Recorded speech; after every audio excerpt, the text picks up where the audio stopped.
and we were going to be talking about the FY20 revenue. And with that, because we are looking at the governor's budget and where we are right now, we will also get a brief legislative update, which with Mr. Malloy. But Ms. Burden will start us off. On February 7th, the school board adopted its fiscal 20 advertised budget that included a requested increase of $84.4 million or 4.1% in the county transfer. The total expenditure adjustments totaled $117.4 and an increase of 28.3 positions. Since then, the county executive presented his 20 advertised budget on February 19th, and that included an FCPS operating fund transfer increase of $84.4 million or 4.1%, which is the amount we requested. So the operating fund is assumed to be fully funded. The county executive's budget maintains the current real estate tax rate of $1.15 per $100 of assessed value. That same rate was advertised as well. You all know that you can go lower than the advertised rate, but you can't go higher. The impact of the state budget to FCPS, the school operating fund, on February 24th, the General Assembly adopted amendments to the governor's introduced budget, and those amendments resulted in a decrease of $3.7 million to the school operating fund for fiscal 20 as compared to the governor's introduced. The changes were the SOQ staffing standard for counselors was something that the governor introduced at a much lower ratio than is currently in the SOQ, and the General Assembly rose that up a little bit and kind of split the difference, and that results in a reduction in revenue to us of $2.1 million. Even with the governor's introduced SOQ, we still met the we were still in compliance with what was required for counselors, so we meet it with the General Assembly's changes as well.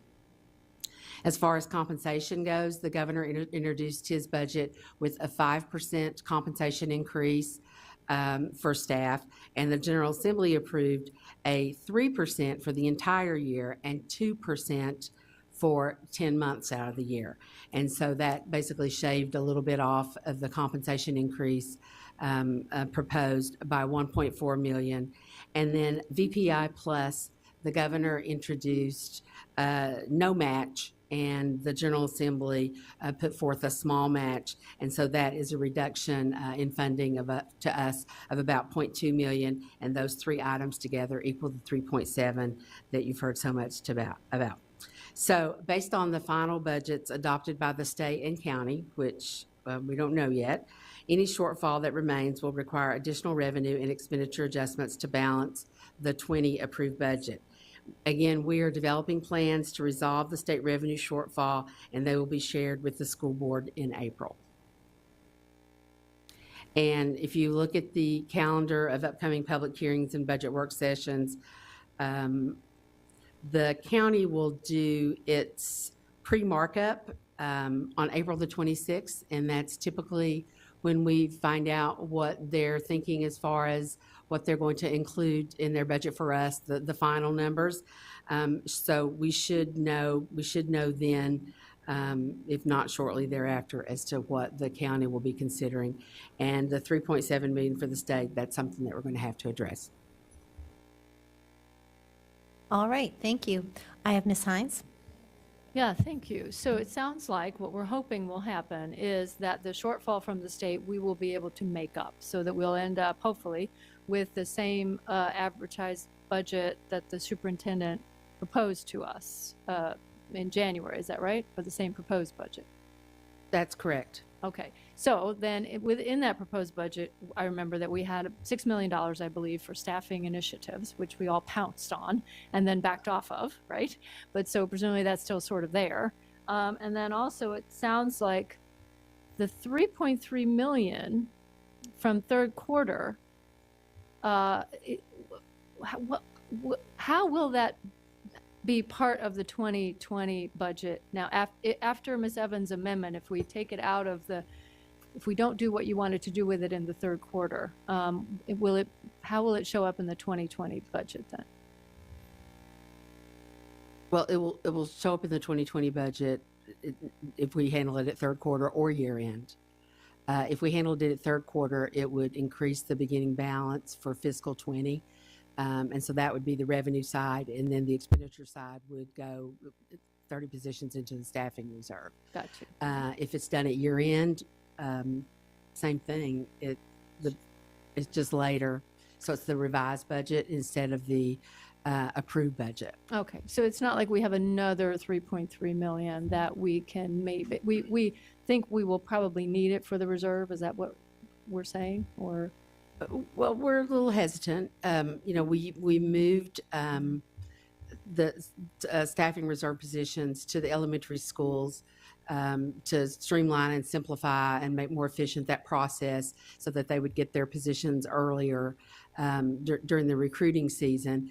And in addition to that, we had an enrollment decrease this year, but there's a lot of things going on, and sometimes we see a decline in the rate of increase, and then the next year we're surprised when we get more students than we expected. So it's just really an abundance of caution.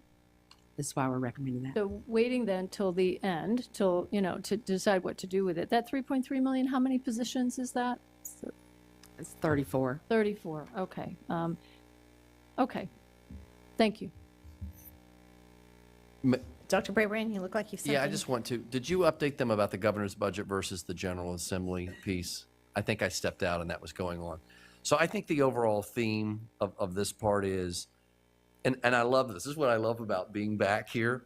We're already thinking ahead. What are all the variables? And in a way, what Sandy has done, it's take a step back. Before we make any moves, let's let all the water clear of what we have. We're still working with the county. Our leadership team's reviewing. And then when we get time closer to the budget process, the final adoption, we can sort these things out together when you have all these items. And we've really, working with Karen Corbett-Sanders, the chairman's leadership, we've got two full they're going to be two jam-packed work sessions where we're looking at follow-ons, we're looking at amendments. I think it'll be better to broker it all there than just doing one thing in isolation and then, okay, a month later, we've already done this. So that's going to be the spirit of it. And hopefully that makes sense. Do you have any other school board members who would like, okay. Ms. McLaughlin. I guess I would just love to be enlightened on how our governor, who's a physician, is putting forward a proposal that reduces counselors. Did Michael Malloy or anybody provide us with insight? It reduces the ratio, which increases the number of counselors. Okay, so he's actually increasing it.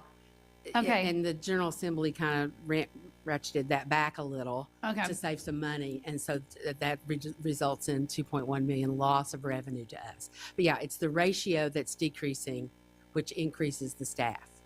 Well, that is a very important clarification because a number of us heard it very differently. I wasn't the only one, but Yeah, I know what I'm talking about. So I just assume you all do too. yeah, no, that's okay. But that's because I couldn't even make, heads or tails about given his background and given, as I presumed, his commitment to health and well-being of students. So that's, I guess maybe it's just a matter of understanding that if he improved the ratio, which is good, but then it ends up hurting us up here. Well, let me give you an example. Yeah. Elementary school, SOQ says 1 per 500. The governor stepped out with 1 per 375. And then the General Assembly settled on 1 per 455. Oh, so yeah, it's a point counterpoint. So it's just we're just looking at it's like, oh yay, good news. Oh yeah, not as good news as we had thought. Okay, it's the ping pong ball of the General Assembly to the governor back to the General Assembly. Okay, all right. Well, I mean, to my colleagues, that was my biggest concern was trying to understand when there's been a national and certainly even within the Commonwealth, everyone understanding how do we better serve our students. Right. So I guess then the question is just to do a little bit of sleuthing to find out who in the General Assembly thought this was a good idea to undo the benefits that we thought the governor was finally going to put into place. So still kind of disappointing, but at least I'm glad it's not our governor who did it. Ms. Evans? Just quickly, and I apologize if I missed this part of it. When we talk about the 2% for teacher pay at the state level, I'm trying to understand how does that work for us? You know, we've already put in our budget what we want for our salary increases. When the state says, okay, we're going to fund our portion of that, what does that actually mean to us? It's just a revenue source to what we're already doing. And so our revenue source for compensation from the state is slightly less than what we assumed in the budget. It's just a revenue source because they pay so little Right. from what it actually costs. And you know, these changes are just tinkering around the edges on the part of the General Assembly. Well, and I guess that's what I'm trying to understand. Do we have a dollar figure on that? You know, like what? So in terms of we have our increase in salary is costing us. Remind me, it's for the investment. It's 55 million, 54, and then we also have additions of that. How much more are we getting from the state because of them saying, you know, our portion of the two? Do we know that? Do we have a dollar figure on how much of that they're paying for? $18.7 million is what is in the budget based on the governor's introduced Okay. for compensation for Fairfax County. Okay. I guess it's just when people after this. when people see that it does make it sound like the state is paying for all of it, and really and truly they are not. No, Ms. Evans, that's a very good question. And so can you just clarify that again? Yeah, Say let that me- one more time. Let me change what I just said too. Okay. 18.7 is the net. What we included in the governor's introduced was 20.1 million for a compensation That we increase expected to get. that we expected to get. Okay. They pulled that back by 2 months for part of it, which resulted in a loss to us of 1.4 million. So Okay. now we'll have 18.7 million budgeted for compensation from the state in the approved budget. So that's about half, somewhere around half of the loss from the what It's- we expected to get is how they pulled back the teacher pay. Is that right? No? Is that right? Ms. Evans, just to kind of put it in Not that- context, I mean- so each 1% costs us about $23 million. Right. Mhm. That 18 million net of the General Assembly actually represents 5%.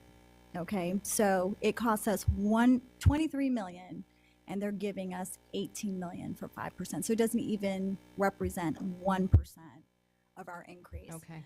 Okay. All right, I think I'm glad to get that clarification, both for us and for the community, to the extent that the community's watching what they're doing and what we're doing. Thank So you. you're saying a 1% increase of the teacher salary or all salaries? All salaries. So teachers, 1%, just in the global, it's roughly about $15 million for us.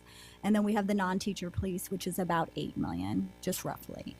So originally, in this year's budget, they had included a 5% compensation supplement that the state share that said we could meet that 5% over 2 years. So we could count 19 as well as 20.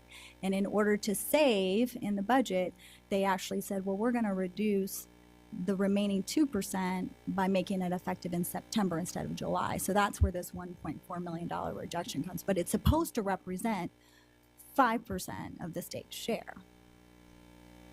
So we shouldn't get too excited when they So tell this us goes that back to they're how going to pay I for. think both the county and the school system and both boards constantly talk about how little we get of state funding So, and how yes. much more we have to contribute. So if you Right. take 23 million times So when they say 5, that they're going to raise that's what it staff costs pay, us. teacher pay by this Right. much, that we're, okay. Even, Alice, can I clarify just for the board and stop me if I'm wrong?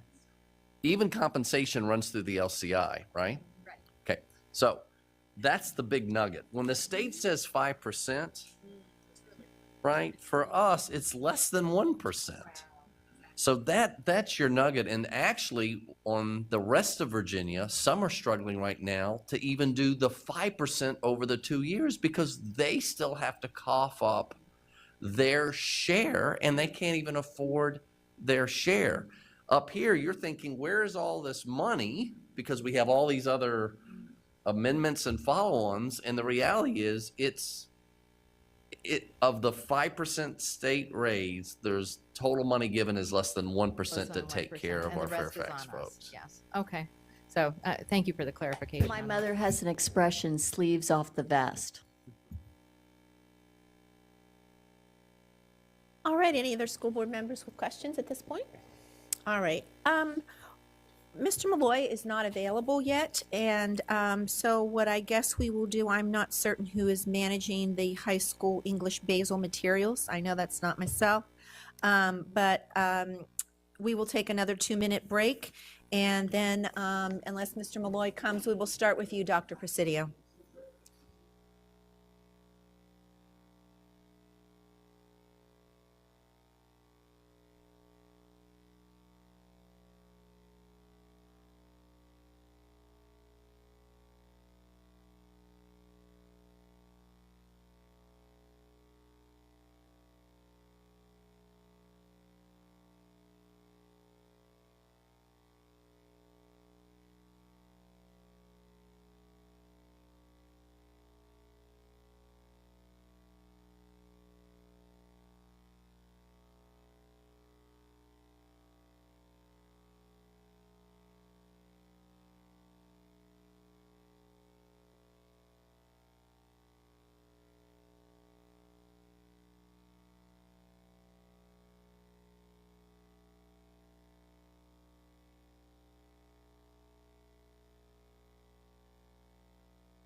All right, good evening, everyone. I've been given the green light by Ms. Darrenat Kofax to go ahead and begin this work session, and I appreciate the opportunity to provide the board with a little bit more information on our high school language arts basal materials adoption.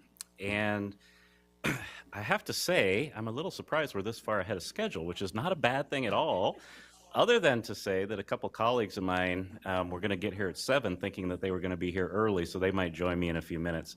But to try to keep us at least on schedule and ahead of schedule, we'll go ahead and get started. So just in terms of the outline of what we wanted to try to cover this evening, based on the board's request on Thursday evening, I wanted to provide a little bit more information on the adoption process itself. So kind of what's the timeline of the process? What does the committee process really look like? What's the work that we did as a division with respect to cultural responsiveness when we reviewed our curriculum materials for this particular adoption? And then provide a little bit more information on the individual materials themselves. So that's what we're going to try to cover. Whoops. So just to reacquaint everybody with the timeline of this process has been going on for about 18 months. It began back in November of 2017 when the state changed the state standards for high school language arts. And when that happens on a regular cycle, so we were aware that that was going to happen, and we were able to provide input into that process.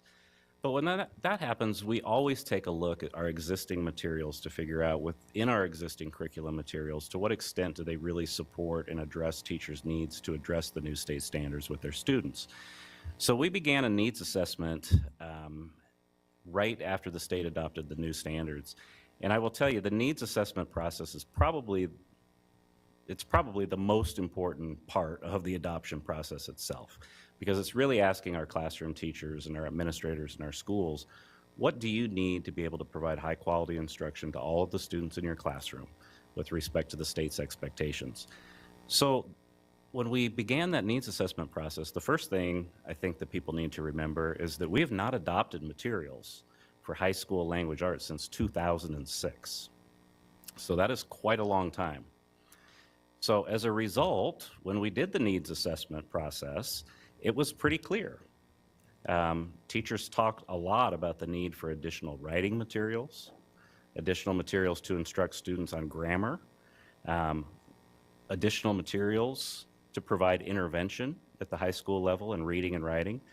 We currently have no division-wide intervention materials for high school reading and writing. So that is a huge, huge gap for us currently.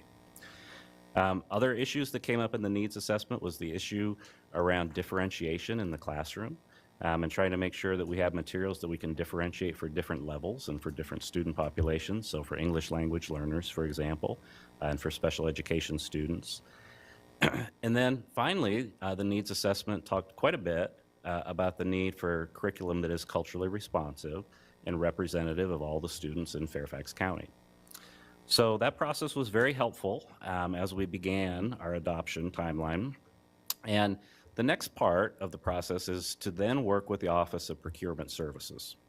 So we use the needs assessment results to create an RFP, and we publish that RFP for any bidders and any vendors that think that they might have materials that would meet our technical requirements.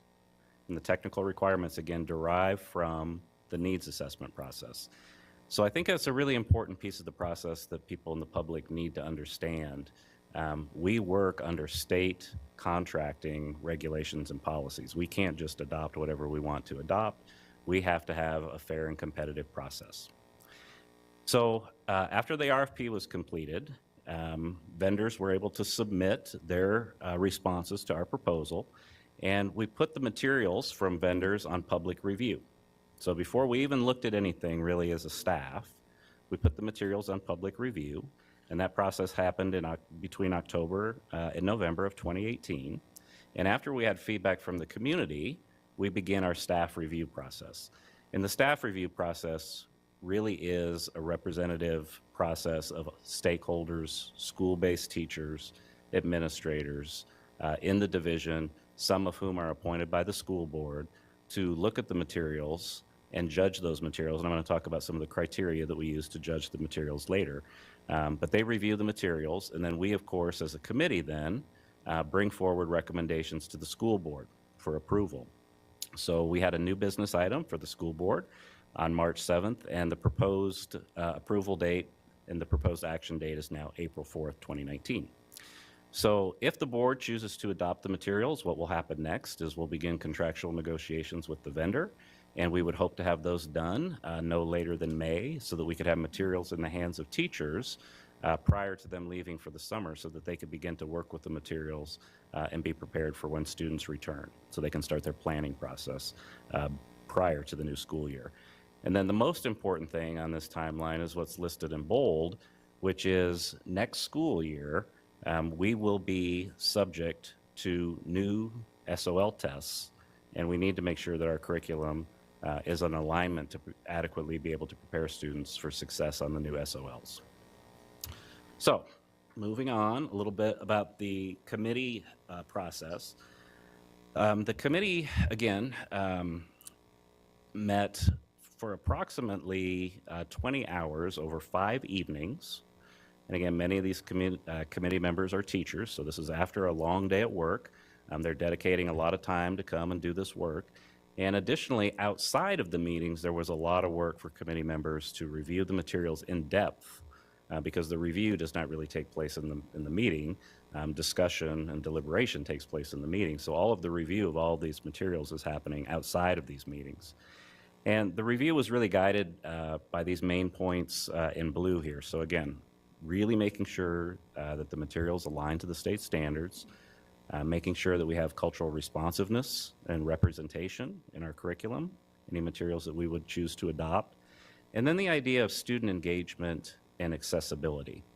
And that is kind of this idea, again, of making sure that teachers have materials that are high interest to students, where students find engagement with the materials, choice with the materials when possible, and then also the opportunity for teachers to be able to differentiate for different levels of student need and different student populations.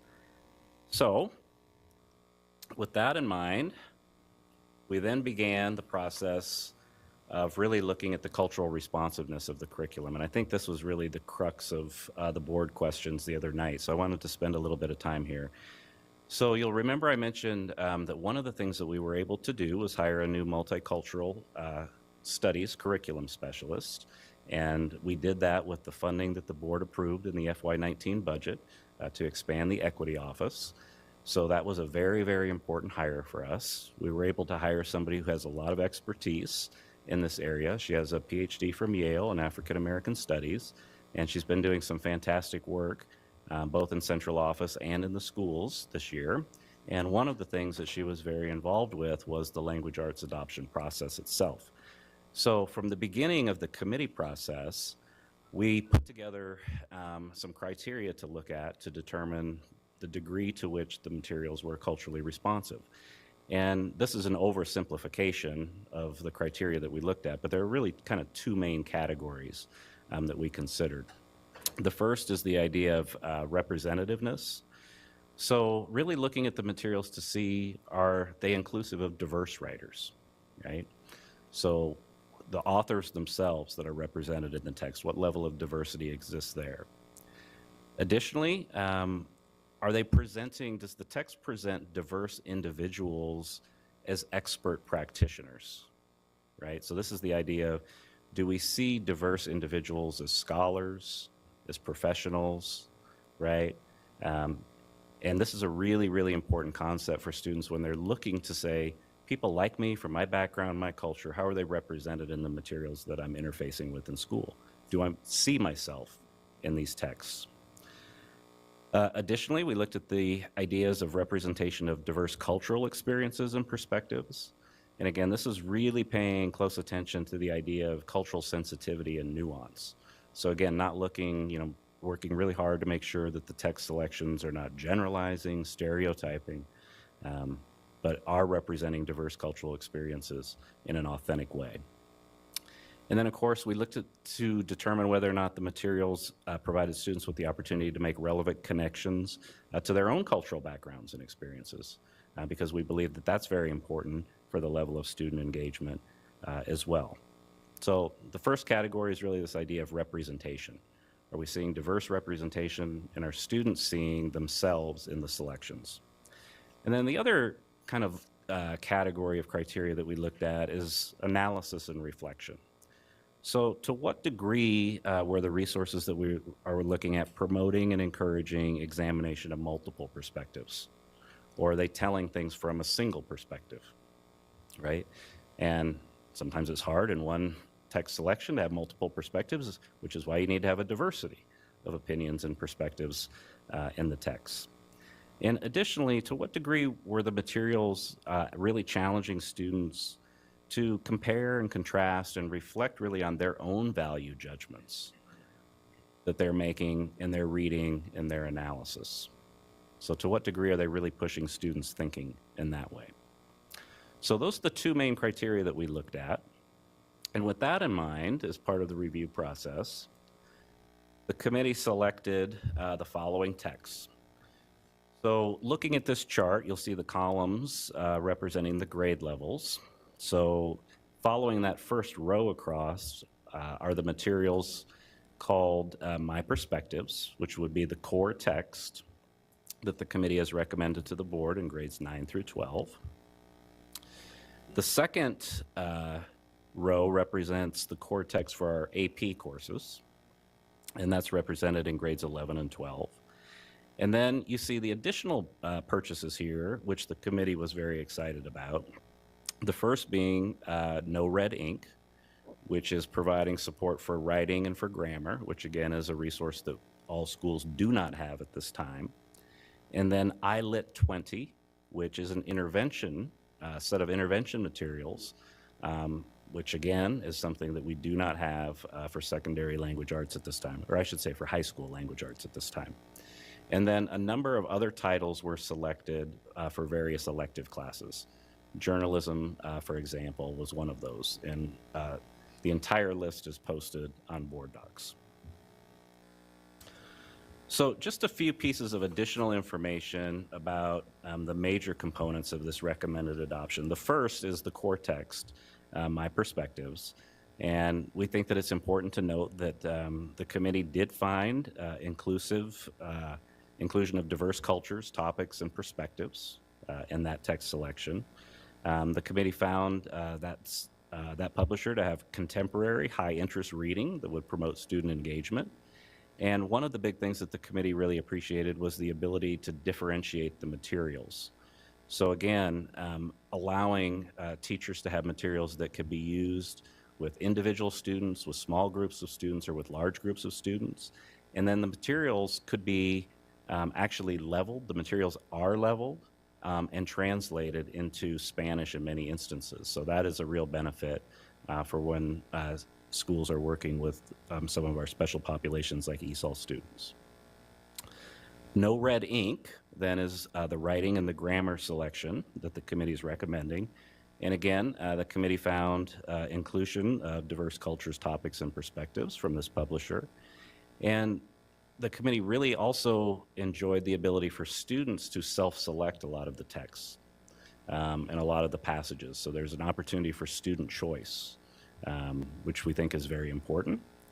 And another thing I think that's unique about this particular vendor is they do allow for both school divisions and students individually to make suggestions for revisions to their materials on a biannual process. So that's, I think, a plus. And additionally, the committee found this to be a really good resource, particularly for vocabulary development for the SAT and for ACT. And then the last set, our larger set of the recommended materials is the intervention materials. Again, the committee found those to be inclusive of diverse cultures and topics and perspectives. And this is one of those areas that we really have a need for. We do not, I can't stress enough, we do not have intervention materials in high school language arts classrooms now. So this would fill a very, very large need. So those were the only slides that I had prepared for this evening. Pretty high-level overview, again, of the process, some of the items that we looked at as part of the cultural responsiveness review, and I'd be happy to try to address any questions that you might have at this time.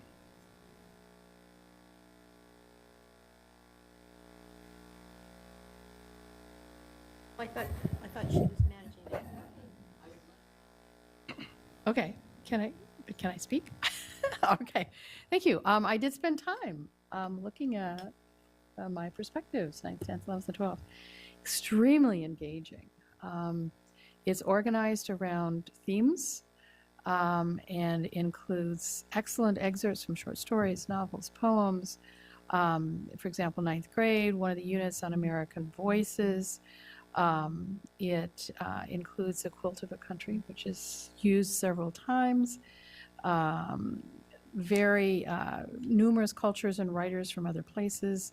A whole piece on survival that includes From Life of Pi and the Value of a Sherpa Life.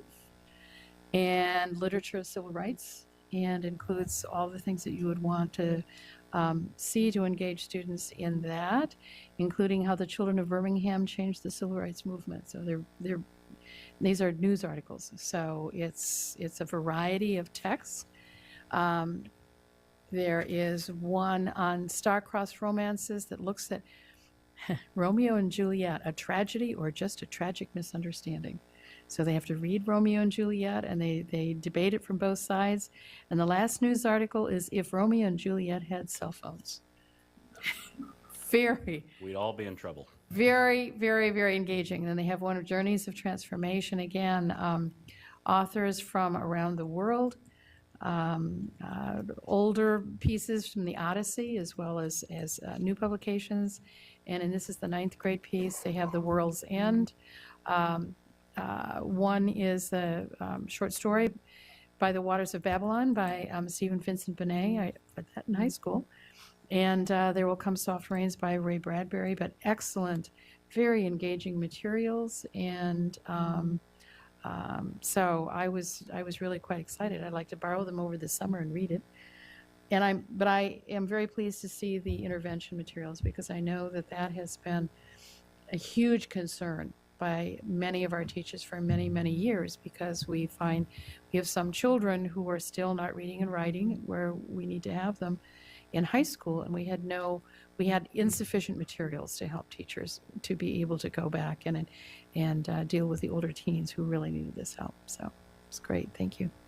Well, thank you very much for taking the time. I know there wasn't much time provided to the board. We tried to rush the materials over on Friday, but again, that's not a whole lot of time for anybody to obviously have a chance to review them. So thank you for taking the time to do that. And also, I appreciate you mentioning again the need for the intervention materials. And I would just kind of stress again, with the new standards of accreditation, really looking at achievement gaps in a kind of a different way with a different intensity than we've looked at them before. It's even more important that in some of our schools that maybe haven't faced some of the issues in around accreditation issues have materials in the regular classroom as well as in the intervention blocks to be able to support students that are reading below grade level. So. I'm doing it. Okay. All right. Ms. Hines. Okay. Thank you. Thank you so much for turning this around so quickly and anticipating, I think, what we all wanted to see. So thank you very much. This is very helpful. I have 3 questions for you, and I'll try to get them out. I wonder if you could just differentiate for us in this area, in language arts in high school, which is what we're looking at, right? The difference between the basal materials that we've bought and the whole curriculum. So what else is in the curriculum? I know that's tough, but if you give us kind of a ballpark of what that whole universe is compared to what's now in these basal materials, that's one. Secondly, on cultural responsiveness, it sounds like we did an awful lot to try to do that right. We have our new Dr. March, and I know that the board tries to put people on the committee who are representative of the community, but there's always a question, right, is if you're trying to figure out whether something's cultural responsive or diverse enough, it depends who's around that table. So I just wonder how much we're doing to make sure that we have the right people around the table. So that's one thing. And then also, I was just curious, when is the next social studies review that it will be similar to this? Yeah, thank you, that's all. Okay, so first I would like to welcome Paige Whitlock, who is our secondary language arts coordinator, and she was expecting a start time of 8 o'clock, so she got a surprise and rushed over here a little bit early from Falls Church, so we appreciate that. Some of you might recognize her. I'm sure that Janie probably recognizes Paige from her days at McLean. But Paige is doing a great job as our secondary language arts coordinator and did a fantastic job with this entire adoption process, and I can't thank her enough for all of her work. So she can help answer some of these questions. So weigh in at any point in time, okay? Don't wait, and you just have to hit the button there so that you're on the microphone. But not yet. But Ms. Hines' first question was really the idea of the differentiation between what's a basal resource and what's our entire curriculum. And that is a complicated question. To keep it as simple as possible, I would say the basal materials are the materials that we want to adopt and provide to every school, because we want to have a core resource that is kind of the foundation of our curriculum that everything can be built upon. And that is one of the problems that we have right now, as many school systems do, following years in the Great Recession. We have not adopted a core basal resource in all of our schools since 2006 when it comes to high school language arts. So we're way behind the curve in terms of how standards have changed. So basal's kind of our core set of materials. And then the whole curriculum, I think you can think about kind of two additional components of that curriculum. One are the additional things that we adopt that are really supplemental. And when we think about high school language arts, we're mostly talking about novels or other class sets of materials and books that we might purchase. And we've done a pretty good job trying to stay more up to date in terms of adoption with those materials than we have with basal materials. And that's largely done at the school level. And we have a process, an adoption process for that, and a selection process for that as well. And we've reviewed that with the board in the past. And then the third set of materials really are those resources that are either made at the central office level or made at the school level and shared either at the school level or across the division as well. So that can number, the thousands of items in terms of resources and materials that have been developed, but those are kind of the three sets. The second question was around committee representation and how diverse that is and what we do to try to promote diversity on our committee. So I'm going to let Paige answer that one. Thank you, Sloan. You did a great job. I would have thought you were part of our curriculum design. You were in there with the rest of us. So thank you, and I apologize for being tardy this evening. Hope I'm not going to get sent to the principal's office about that. So the committee, when we asked for representation on the committee, we asked for teachers to apply to the committee. The High School Principals Association and the regional superintendents nominated administrators to be on the committee, as well as the board nominated community members. When we put together the committee, we needed to look at representation.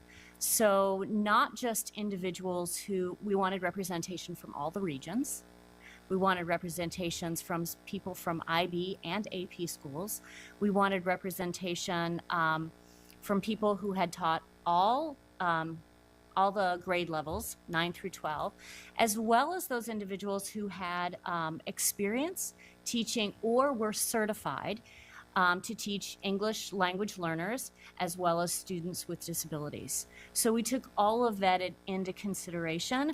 We were fortunate enough to actually have some administrators on our committee who had not only been high school English teachers, but we had someone who had been a middle school as well as a high school teacher, and we also had someone who taught reading as well. So we did make sure that we had representation from all the possible teaching components or teaching areas as possible when we put together the committee. Just my question on that, thank you, that's helpful. But my question, I think maybe was a little bit more geared toward making sure that we're being culturally responsive. I think also means trying to make sure that we have maybe typically underrepresented folks at the table. So how do we make sure that happens? Yeah, I mean, I think that's one of the considerations we have way beyond just this committee, right? So, I mean, that's one of the considerations that go into, all of kind of the decision-making processes that we go through. So, I mean, that was and is an effort, and we can always get better at that. But it's definitely one of the guiding principles that we adhere to. So, and I think your third question was really around social studies adoption timeline. The last time we adopted social studies was in 2017. And it will be several years before the standards are changed again in social studies and before we begin a review process. But again, I know that that's an area of interest of yours, and I think we're going to have a school board forum discussion on things that we might be able to do before the state changes their standards. Okay, Ms. Palchak. Oh, thank you. Well, I was very impressed and really enjoyed reading about the resources. And I was especially impressed by Red Ink and went to their website. I just had it up, but their values and their mission are just incredible. I was going to read the first one. We're deeply committed to helping students learn and helping teachers do their jobs better. We work to serve our users, bringing thoughtfulness and empathy to our decisions. We care about substance and leaving a real impact. And so I was just really impressed and excited to see that. My only question about it, it seems like it was very popular, but we have it listed as a 9 to 12 resource. And I know some of the comments in there alluded to, and having been a middle school teacher, that it's a very helpful middle school resource. So I don't know if you shared this already, but are these resources also available for the earlier grades? How will they be implemented? So we're just looking at high school adoption, language arts adoption this year. We're going to look at middle school and elementary in the subsequent years coming up. So, because it seems like some of these, like Red Ink has sort of the free version and then the subscription version. And we do have schools that use the free version, which of course is very limited in terms of its scope compared to the paid version. So but we do have middle schools that are using it. You do. So at this and point, elementary schools. And elementary schools. I guess, so they wouldn't be able to use our, I guess there would be an additional cost for them to use our licensing that we purchased This for is high just going to be school. licensing for high school. Just for high school. Okay. Well, I'm looking forward to the next one. And thank you again. It seems like it's been a very good process. And I guess my last follow-up question was, in addition, going back to the basal instructional materials, do we prepare recommendations and resources, especially through an equity lens, that can be used at, you may have said this, at the resource and the classroom for additional resources? Because a lot of these, it seems like, will be used kind of as supplemental materials and for differentiation. But what is the process for the additional materials and resources? Well, again, there's different processes, right? So the main process that we use at the central office level is through summer curriculum development, where we identify areas of need in our curriculum, and then we bring in teachers during the summer that go through a rigorous interview process and are willing to come in and do some work with us as well, and spend a lot of time during the summer developing those resources in areas that have been identified as gaps or areas that we need to bolster in our curriculum. But in addition to that, teachers in our schools develop lots of materials that are available through our eCart system, which is, I think, a tremendous resource that most school systems don't have access to. When you think about thousands of teachers in this system creating very high quality materials and being able to share those with teachers in a way and in a system that is pretty easy to search and find the materials and resources. It's like teachers help teachers, but our own and free. So those are the two main Right. ways that we do it. Okay, and then just final question: currently, when we kind of do observations or evaluations, are we looking at those resources that are used in the classroom and just trying to get to the very basic level of what's being used, or especially highlighting when teachers are using, especially resources that reflect their classrooms and bring additional perspectives?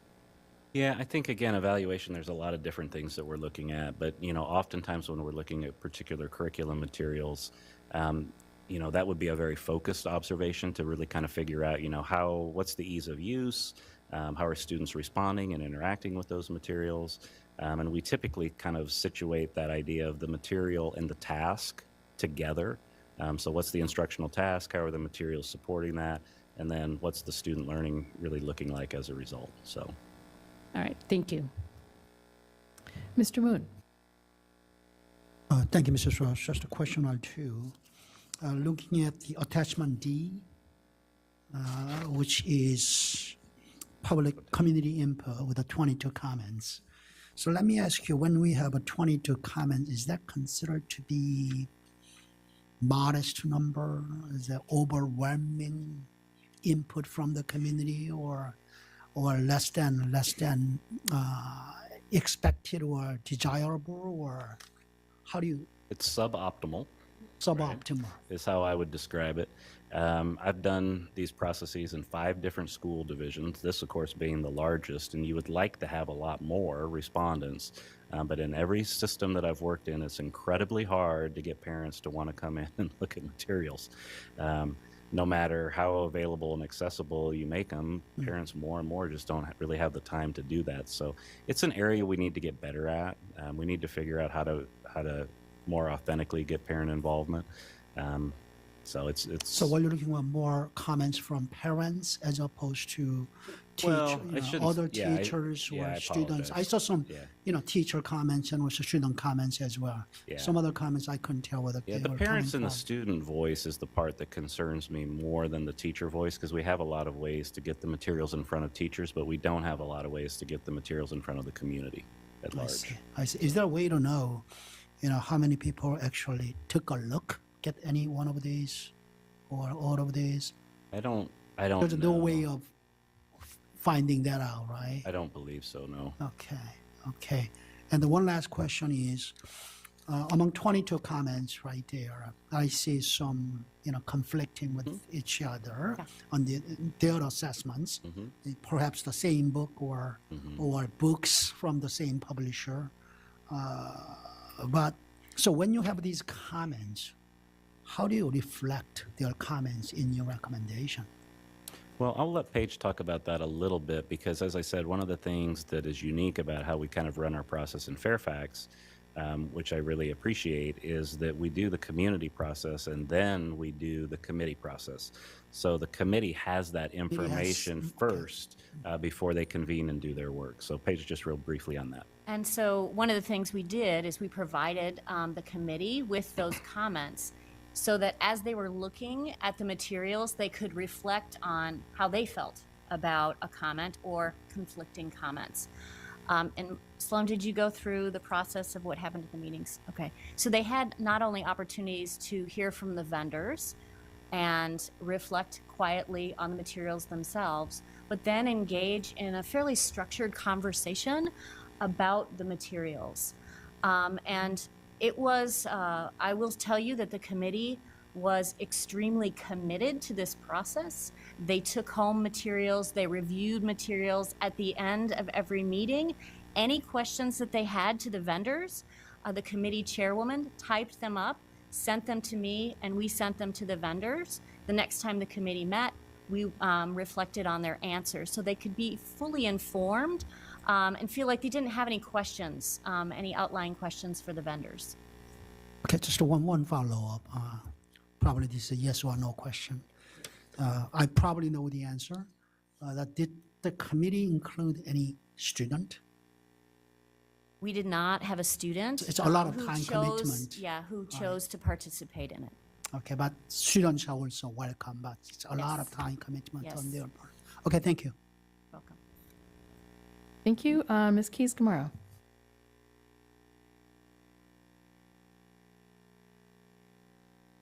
Your microphone isn't on. I thought I pushed the button. Okay. All right. Thank you. Rarely do people say they can't hear me. Anyway, I do appreciate the opportunity to discuss this and, follow through on this. And I did have an opportunity to look at some of the books up in the library and the summary that Ms. Strauss has. I was glad to see hear you talk about the remedial sources and that students get to self-select. I know in high school, sometimes they give me something and I just kind of go, right? And if we can ignite that interest in a child, that's more than 50% of the job, right? Is if they really enjoy it.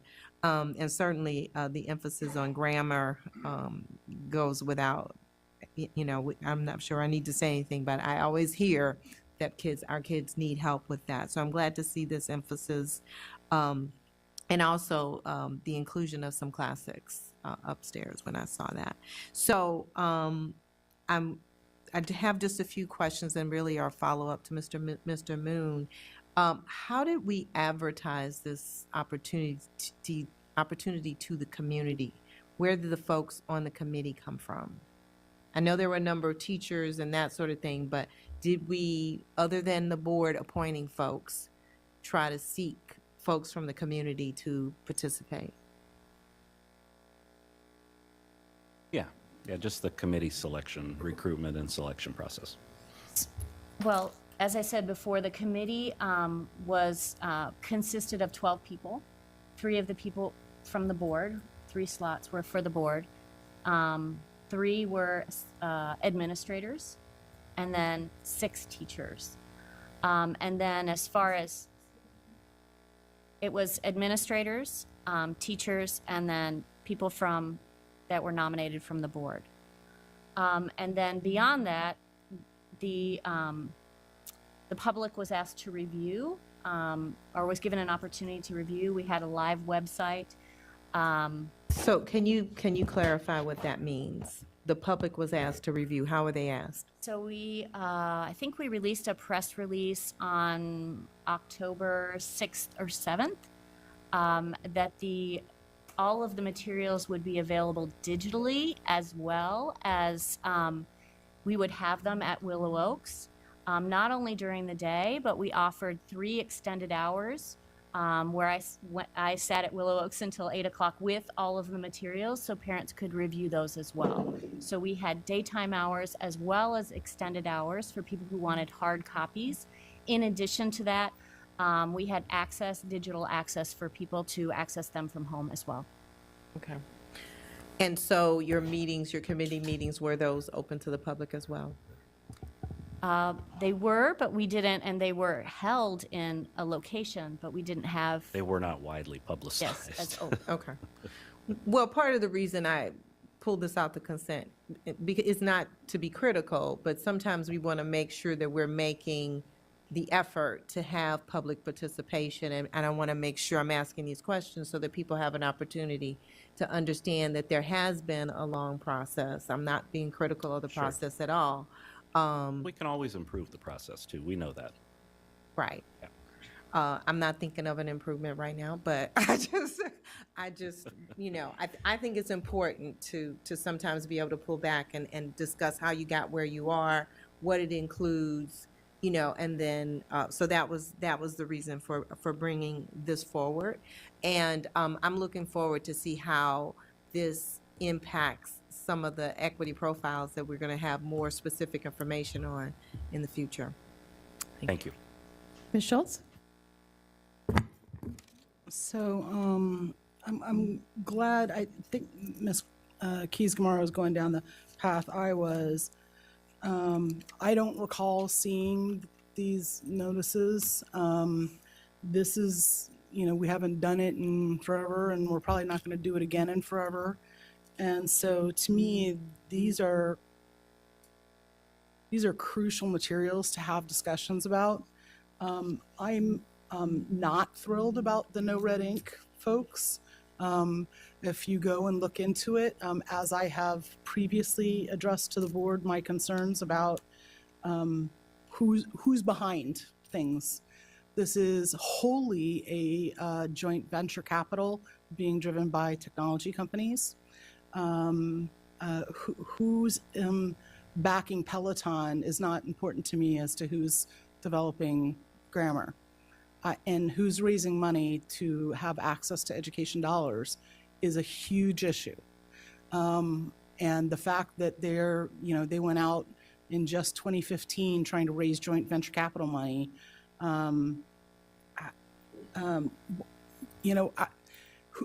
who's developing curriculum and why is always a concern of mine.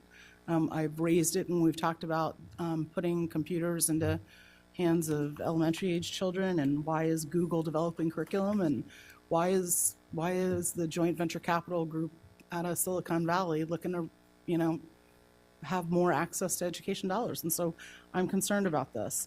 I'm concerned about when people say phrases like, diversity depends on who's at the table. Yeah, who was at the table? Predominantly teachers and administrators, and it's hard to reach parents. I get that. But if it's hard to reach parents, and we know, it's even more important, because diversity of thought is a kind of diversity that doesn't get well represented, especially because of who's at the table. So I'm glad this got pulled off. I wasn't participating in that conversation on Thursday for a variety of reasons, and I apologize, but I'm glad it got pulled off.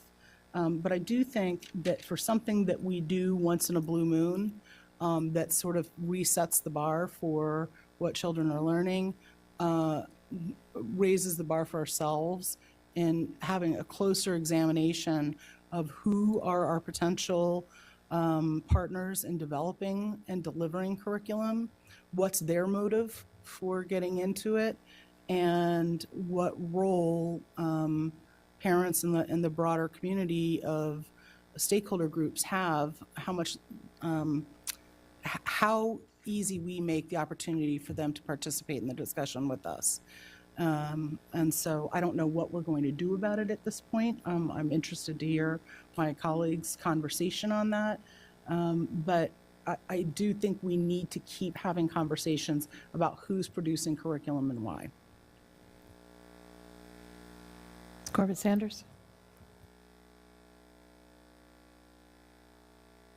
On the 3-minute rule, too. Thank you. And thank you, Ms. Keys-Gamarra, for encouraging us to take this off the consent agenda, and with the support of Mr. Wilson. It's appreciated. This was, I'm actually really pleased with the way that our curriculum is moving. As a parent of kids who went through school where there was less of a focus on writing and grammar for a period of time, I think the re-emphasis on writing and grammar and being effective communicators is really important and welcome. I also think that the intervention materials are very helpful given the range of skills that our students come to us with, as well as the having resources that are both primary and secondary resources. Because yet again, what we want to be teaching our children are not only the skills associated with being effective writers, but also being able to actually go to primary sources and analyze them. And so I think that this is very helpful, as well as the ability to tailor for individual learning styles and learning needs. So thank you. I do have comment about the materials. I had picked up the press release and included it in my newsletter, so I did push it out into my community because the press release had been released by the county or by the schools. So I encourage, what I try to do is push things out further, because many of the people that are on my newsletter distribution list may not have kids in schools but may be interested in this. I have one question, which is, much of this allows for either the text that we saw up in the library as well as an online version or a web-based version. Are you already developing lesson plans for FCPS on that will take advantage of this digital curriculum? Yes. I mean, we already do that with the materials and resources that we currently have. But that would be a big component moving forward if the board votes to approve these materials. The accessibility is going to be greatly enhanced for students, and we're going to have a lot more opportunities to think about the integration and the blended learning opportunities that it's going to provide to students at the high school level. So presuming that we adopt this at the next board meeting, then you're able to continue or finish out the contracting of it. When do you think our teachers will be able to have access to these materials so that they can begin to develop their lesson plans for the fall? So that, I appreciate you asking that again. We would like to have approval by the board, if the board chooses to approve the materials, no later than April 4th. So we have enough time to complete the contract negotiations by May so that we can get the materials here before teachers leave for the summer. We want teachers to have the ability to begin interacting with the materials before they leave for the summer, so they've got that time during the summer to begin the planning process and to begin the integration process, understanding that one-to-one devices are going to be coming into their classrooms, to be able to access these materials and think about, well, what kind of additional opportunities does this provide for students when we think about writing? Right? So in a language arts classroom where we have the devices, we have the electronic capability with an electronic version of the writing curriculum, to be able to integrate those in a seamless way starting in the summer is a real benefit for our teachers. So we need to get them here before teachers leave for the summer. So is it fair to say that they'll be able to access the digital materials in advance of the hard copies? So yes, that's all pending contractual negotiations, though.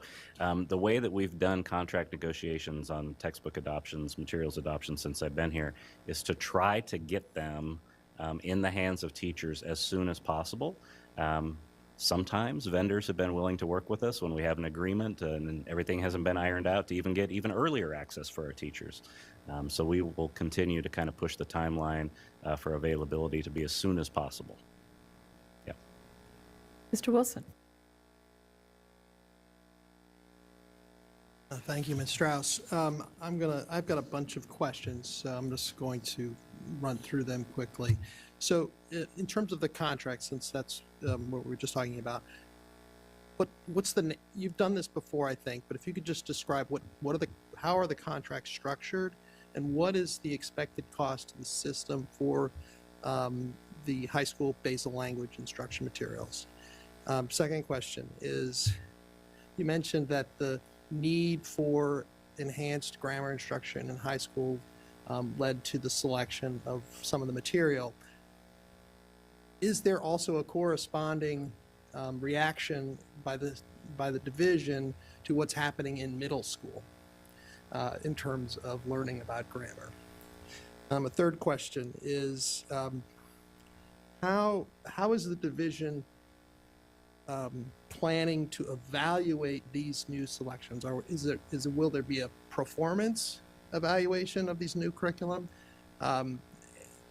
Another question: can you give us one or two examples of how the cultural responsiveness is reflected within the selected texts themselves? So getting into the content of the materials. And finally, with regards to the AP literature text, I'm curious as to what is used now, and does the selection of this text restrict teacher flexibility in what is almost certainly a seniors-only AP class? All right, very good, thank you. So the first question had to do with contract negotiations and the contract price.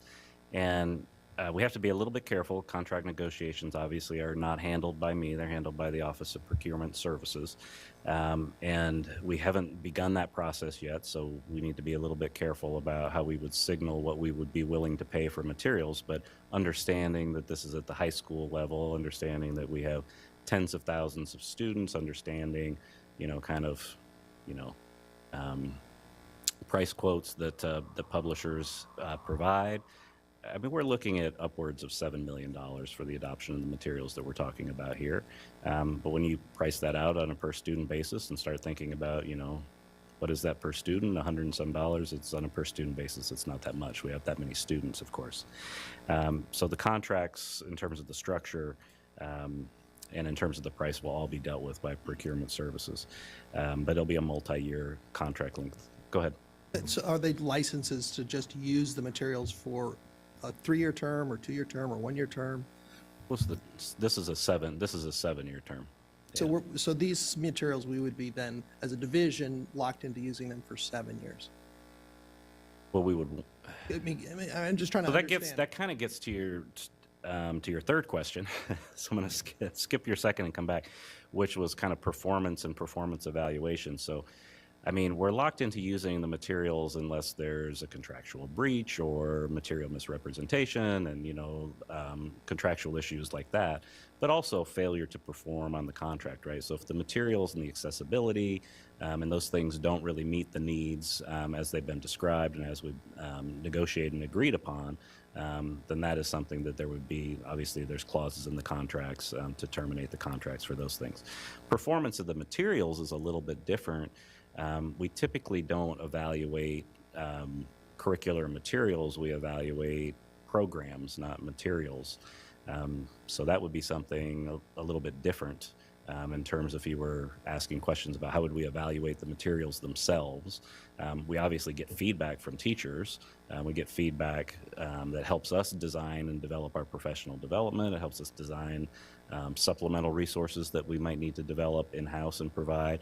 But we don't typically do any kind of formal program or performance evaluations on curricular materials. So that would be something that we'd have to talk about in a little bit more detail if that was something you were interested in. The second question you had to do with the accessibility of some of the grammar materials, I believe, at the middle school level. And we do want to begin an adoption process at the middle school level. We want to start that process next year due to the costs and the complexity of this adoption. We didn't want to try to do that all in one year. So that would be something that we would begin a similar process for next year. And obviously the issues around grammar and writing, I would assume, would come up at the middle school when we do the needs assessment again, and would be criteria that would be guiding that process. And then you had a question around trying to provide more examples of what cultural responsiveness looks like in the context of some of the selections. So I talked obviously about the criteria that we used, and before Paige, you came in, Ms. Strauss was talking a little bit about some of the passages that are in the core text. I don't know if you could add to that maybe a little bit. Well, there is quite a bit of diversity within the core text of authors and different perspectives. The core texts actualize what our standards require us in the state of Virginia, which is to provide diverse voices, not only in fiction, as in the text, but also in nonfiction. The fact that we also have, it also has a daily updated NPR story every day that also provides diversity to the curriculum. So it is, it's not just the works that are in there, it's also the activities that require students to think deeply, to begin a metacognitive process of the different perspectives that are being offered, and discuss amongst their peers about the different texts. And then I think the last question was kind of distinguishing what we're using for AP Literature now and teacher flexibility for selection and use of materials. So right now, we do not have centrally approved AP text for AP Language or AP Literature. As well as the other texts, the speech, the journalism, the film texts. We don't have any centrally approved texts for those either. Do I think having an AP text would hinder teacher flexibility? I don't believe so. I think it would give them an opportunity to look at AP through a different lens. It would also provide additional supports for students who are struggling, or perhaps students who have never taken an AP class before, because it provides them with some of the language of AP that could be very helpful. So just a quick follow-up. So on the last point, did the committee consult with the AP Lit, AP Lang teachers?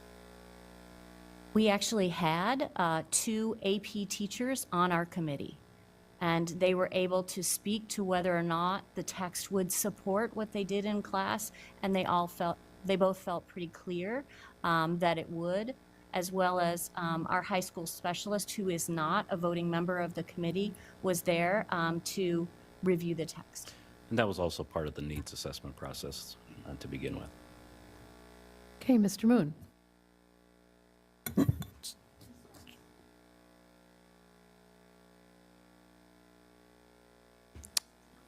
Just a quick question to Dr. Prestillo.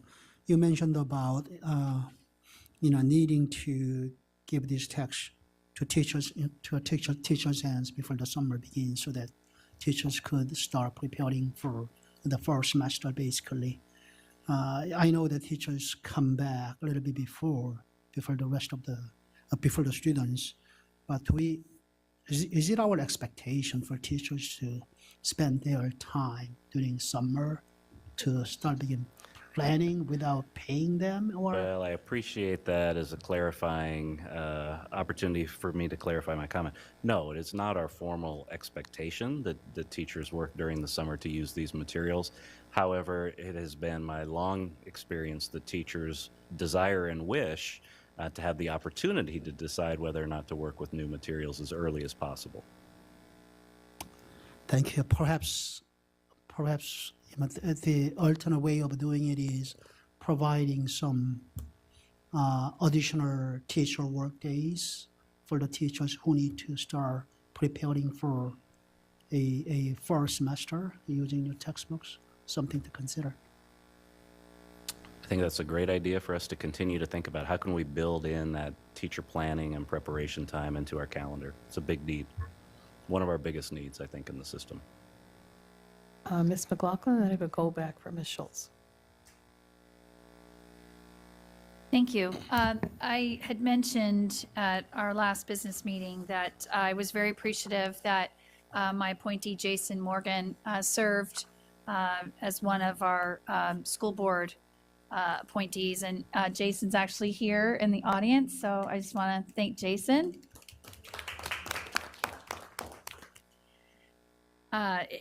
Really, truly, Jason, I appreciate the extensive amount of feedback that you were giving me after every meeting and the incredible amount of time, effort, and reflection you were clearly giving the work. And as Jason shared with me, and I think you've all captured as well, there really was such a passion among all of the committee members for the depth and time of work that was put into this. Over 20 hours. And one of the things I wanted to ask Dr. Presidio is when I was looking through the attachments that were posted, was there, besides what they're actually recommending for the adoption, I know that there have been discussion about our regulation 3005. And so I didn't see that in tonight's posted documents. Did I miss that? No, you didn't miss that because, Okay. again, we're focusing on the board agenda item, action item Okay. surrounding the adoption of the materials. Okay. The regulation, Okay. 3005, is something that Jason and I have actually corresponded about briefly Yeah. over the weekend, and it's something that I appreciate his feedback and the feedback of others. That's something that we're going to look at separately from the adoption process. Okay, so I just wanted to share with my colleagues because I don't want lost some of the additional reflection that the committee held. But in terms of how this connects Regulation 3005 to our community speakers who came out Thursday night and wanting to see sort of more breadth and depth of culturally, diverse reading and supplemental materials, that looking at Regulation 3005 and ways in which we can streamline the way in which teachers right now, if they want to supplement the reading materials, what it takes in terms of the individual local committee review process. And this is even going and considering supplemental materials that are already approved at central offices. And so, Mr. Morgan had shared with me that there were some ways that we might review that. And so I had been hopeful that when you've got that committee of, 12 individuals, that, we could utilize not just help us decide what to adopt, but what can we do to improve our language arts on that. Well, I appreciate the committee members' input on that, and I do find it very helpful. Like I said, though, we need to address the regulations separately from the adoption, and there are some other issues pertaining to the regulation that we would need to get other stakeholders' involvement and input into as well. So principals, community members. So there's other people I think that we would want to hear from on that before we begin that process. So I would like to keep that separate. I understand, Dr. Presidio, and I think that's reasonable as we certainly heard from other colleagues trying to understand how we become as inclusive as possible in this conversation. So as my time is wrapping up, I'll just say that I do hope that after we do deeper community engagement and stakeholder engagement on this, that we might even be able to bring back this committee that puts so much hard work into this, if they're interested, to just be providing, again, some input on, again, ways in which we can improve that process. Okay, thank you, Ms. Schultz. Then I have Ms. Hines, Ms. Keys-Gamarra. Ms. Schultz. I just want to go back. I know you can't talk about the procurement process, but was an RFP put out, and how many respondents were there? Yeah, so absolutely an RFP was put out. I'll put the timeline back up here just so folks can kind of have a sense of how that fell together. How many respondents did we have in total with had all the 8. different components? 8 respondents. 8 different vendors. This is just for my colleagues. Google, Social Capital, Learn Capital, Kapur Capital, New Schools Venture, Charles River Ventures, many others were involved in the initial round of funding for them. The new capital takes off the pressures, that is to say, to make money, that is something every ed tech entrepreneur wrestles with. The new capital will allow them to have to put off monetizing his adaptive grammar learning platform, which means the company is relieved of having to charge schools or establish premium subscriptions, and instead will let the schools use it for free. Eventually, however, they eventually will have to charge schools for use, thanks in part to the relative dearth of writing and grammar-focused learning technology out there. I'm just saying, all of the tech companies are happy to give VC money to a company that will initially give away a free product because they know they have access to technology dollars. I will be a beating drum on this issue. Ms. Hines? Yeah, maybe to follow up on that a little bit, I'm curious. I know we have always, in adopting basal materials textbooks, we've always been dealing with private for-profit companies, right? And for a longest time, it seemed like it was a pretty small group of publishing houses, very small, maybe a half a dozen or so, major publishing houses. And I remember reading that the challenge of that is that those publishing companies would write textbooks for the largest states. So it was whatever the policymakers in Texas or California wanted in their textbooks, we would kind of have to live with. So we would get a handful of options, but there wouldn't really be one that we here in Virginia thought was what we would have tailored, right? So I'm just curious. I do understand that the education publishing world, marketplace is probably changing with the advent of technology. And I'm just wondering, Dr. Presidio, you've been at this for a few years now. What do you see? Do you see changes in the availability and the quality of the materials that are out there? Do you have any thoughts about that? Not to put you on the spot in a political conversation, but I think it is something we should, I think we might be curious about. I mean, I think it's a rapidly evolving market. You know, honestly, I mean, I get solicitations from vendors every day, multiple vendors every day.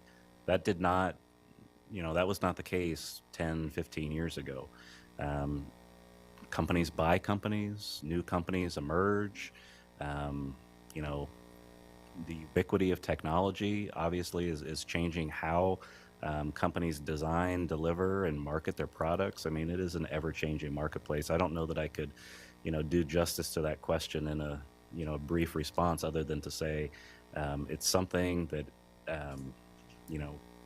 we are a major player in the market, right? To Ms. Schultz, I think to her point, we're a major player in the market, and I think we need to try to exercise kind of our position as best we can. But when we do these adoption processes, what we're looking at is the quality of the materials based on the identified needs that we have in our instructional program, right? Those are the main criteria that we're looking at when we evaluate any materials for approval for the board. Right. So then for us, anyway, maybe because we're Fairfax County, right, we are evaluating everything under the same criteria, and regardless of platform, regardless of who the vendor is or what the history of the vendor might be, we're looking at the product and the deal that we can get on that. Correct. Right? Okay, thanks. I'm just clarifying. The point was, yes, other companies were doing it for profit. These companies are doing it for the profit of the technology companies to follow, because the curriculum becomes embedded via technology. That's the only point I was making. Ms. Keys-Gamarra and then Mr. Wilson. I won't belabor the point. I think there's two separate issues here, and part of what I wanted to focus on was the process of including the community. And I look forward to, I'd like to make sure we talk before we do, before we have to adopt something else, just to make sure the community is more aware, and perhaps we can improve that process. Mr. Wilson? Thank you. Thank you.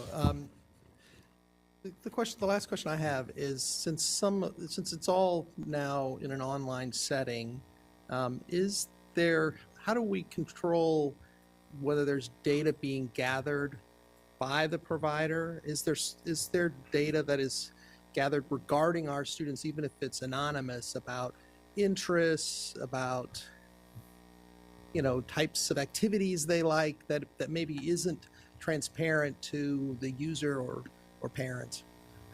Yeah, so Mary Beth Loveglass would be the best person to kind of answer in a more detailed format how we protect against that. But beyond kind of privacy laws and federal law around data sharing from school districts, we have very, very strict data integrity and data agreements that we have with all of our vendors to protect against that type of information sharing with vendors. So, I mean, that is something that our division prides itself on. But I would, again, defer to Ms. Loveglass to talk in more detail about what those policies, procedures, and practices look like.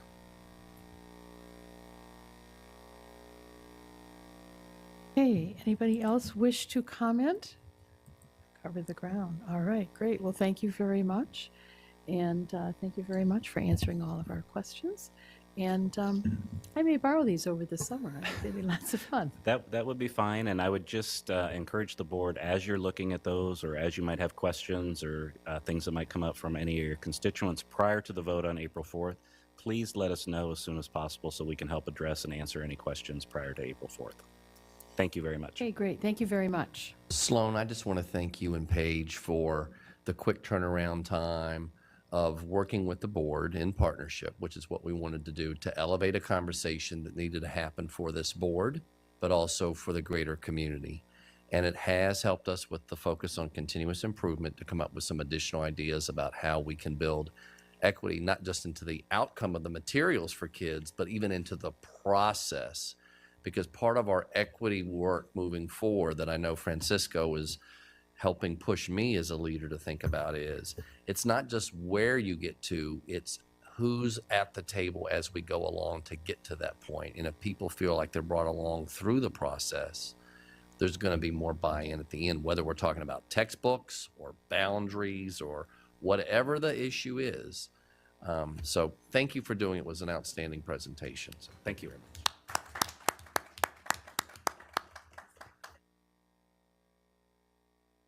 We'll have a 2-minute break and then we'll get to the state update from Mr. Malloy.